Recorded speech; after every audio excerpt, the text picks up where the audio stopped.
I'm supposed to be a digital native. I was born in 1980. I dominated the Oregon Trail. I mastered Super Mario, kind of. But for me, technology was mostly an escape. I hadn't thought about how it connected to learning. I hadn't thought about how it connected to life. It was simply a hobby. It was a fun, geeky thing that allowed me to be good at something when I really sucked at hitting a baseball. So again, I was supposed to be a digital native. But for being a so-called digital native, I didn't have a clue how to make sense out of the digital world. So, what do we mean by the digital world? It involves two different concepts. The first being the context, the second being the tools. The context helps develop the need for a tool, and then the tool helps reshape the context. Sorry, if you can hear the tweets going on right now, it's like Twitter, except it's in my backyard. So, yeah, sorry about that. Context develops tools, tools develop context. So for me, I didn't understand what it meant to teach in a digital world. Many people start out at phase one, isolationism. It's where you just have this, leave me alone, technology's weird, and it looks and sounds a lot like bitterness and negativity. But really, the root cause of it is fear. You're scared. And when you think about fear, it's all over the place. How are my students going to score on traditional tests if they're using computers? Aren't they going to bully? Aren't they going to cause problems? Aren't they going? And you start thinking through these things. How are administrators going to handle me? What about classroom management? What if they break the iPods? They seem so small and tiny and touchable, and expensive. And you start thinking through all of these reasons why you should just keep technology back. And the learning focus in this stage is tech segregation. Limit technology tools to computer teachers. Let them handle it. What prevents the technology isolationists from considering new tools? Oftentimes it's fear. Sometimes it's self-efficacy. You want to go digital, you just don't believe that you can. The driving questions in this phase is, do we have to use it? What's the big deal? How come people are talking about it? Do they really need a whole technology conference for this? And you cycle through all of these reasons. And I know I kind of used a mocking voice right there, but the fear is very real. And it's not all bad. It exists for a reason. And so the guy in the green, all bitter and everything, that's me right there. And that was me. I was bitter. But the bitterness wasn't just negativity. It was fear. I barely knew how to manage my own classroom. I was a brand new teacher. Was I really going to give up that much control and let them be on computers? No way. So I stayed away.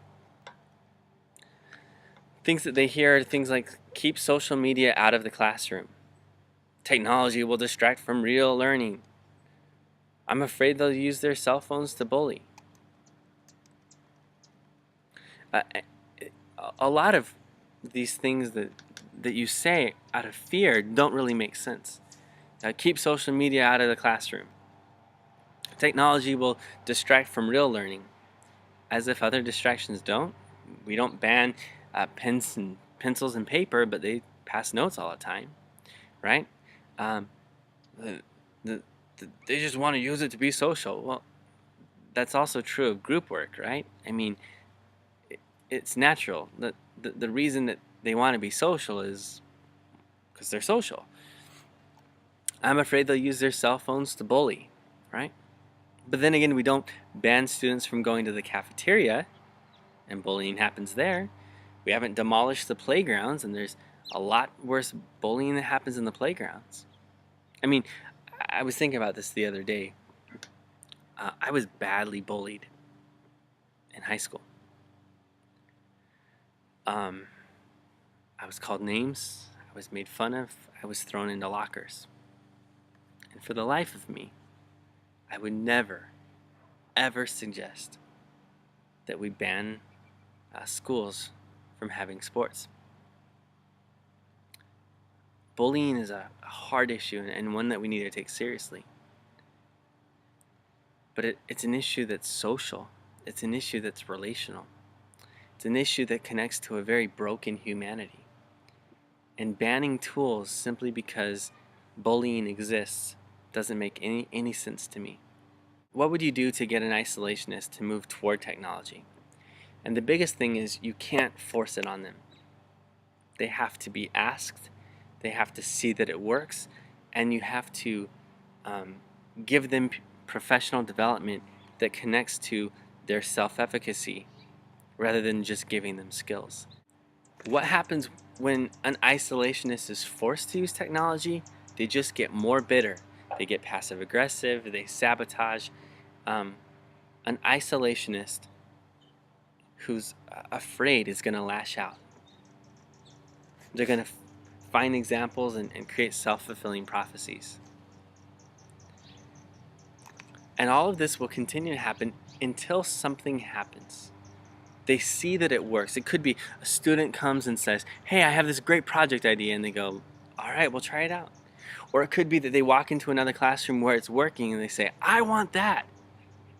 In my case, it was the students came to me and they said, we want to create an e-zine, an electronic magazine. And so they created something called the Social Voice. And they drew the logo for the top, and we went on Blogger and we just started putting artwork on there, putting audio recordings on there, putting some videos on there. YouTube was brand new at the time.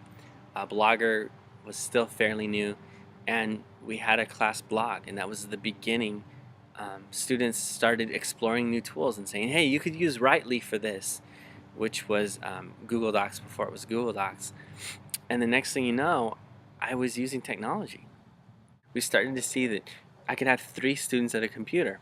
And so my class context of 4 computers and all my excuses I used for not using it were now gone. And we were doing a tech integrated project. And that moved me into the second phase of this journey, which was tech tourism. And that's me, and that was all excited about technology. And this was, again, where we were when we were doing the documentary and the blog. And this is where technology is an event. It's an escape you go to. It's like the Oregon Trail when I was a kid, or playing Super Mario. It's fun and it's cool and everything, but it's kind of like the enrichment thing that you do. It's not something that you do on an everyday regular basis. And unfortunately, that was my mentality. What keeps the tourists away from full tech integration? You're afraid of that you can't do this on a regular basis. Sometimes it's a lack of technology. You just don't have enough technology to pull it off.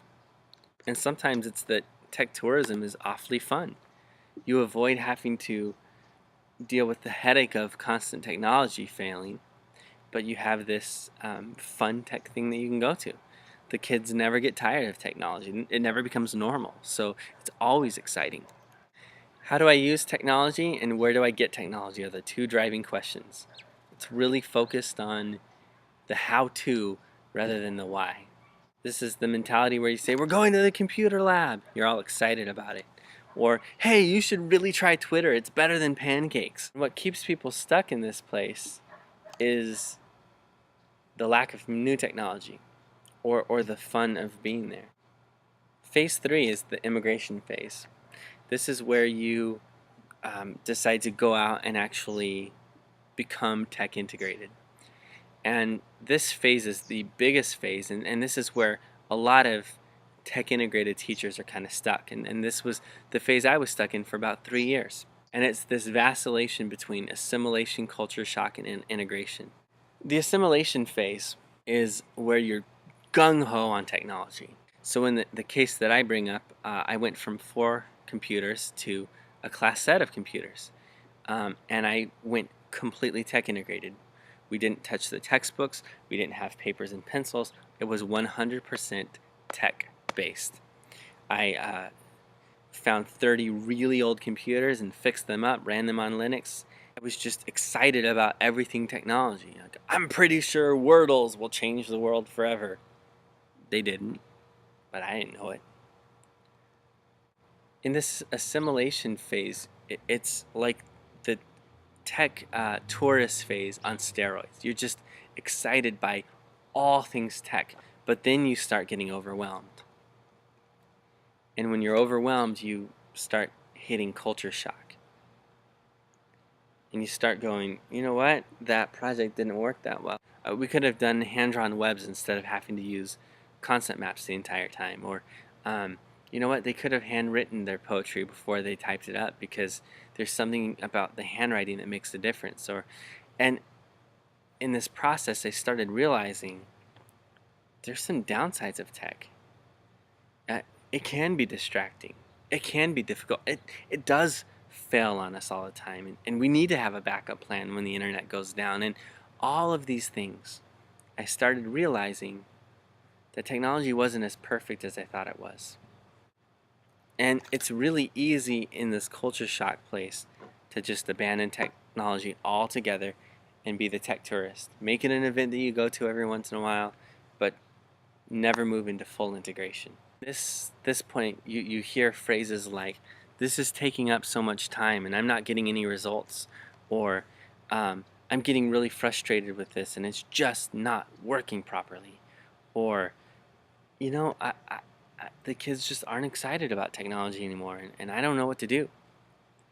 And that's the point when you can move into technology integration. And this is where you start asking the question, how do I choose technology tools wisely? How do I begin with this concept of the learning outcomes and then choose the technology? This phase tends to feel very normal. This is the phase where technology is now commonplace. It's now just kind of another cultural artifact. It becomes another way that we communicate. It becomes another place that we go to. But the downside is it's still missing that final phase of digital citizenship. It's saying I'm all for tech integration, but you stop short of really making sense out of the world that's being reshaped by technology, which is the last phase, phase 4, digital citizenship. This is the idea that the medium is the message. The medium is reshaping our world. Digital citizenship combined with that concept of use technology wisely. Driving questions here are a little different. How is the medium reshaping our world, and how do we use our tools to engage with the world? How do we use them creatively and responsibly at the same time? You hear things like, technology is a powerful force. We need to think critically about how we are using it. Students should use tools creatively to make sense out of their world. You'll hear a phrase like, let's figure out when to turn the technology off and when to keep it on. Or let's talk about how the tools are reshaping what it means to communicate and what it means to interact with one another. The attitude toward technology is both incredibly excited about technology and the power and the potential it has, but also incredibly skeptical.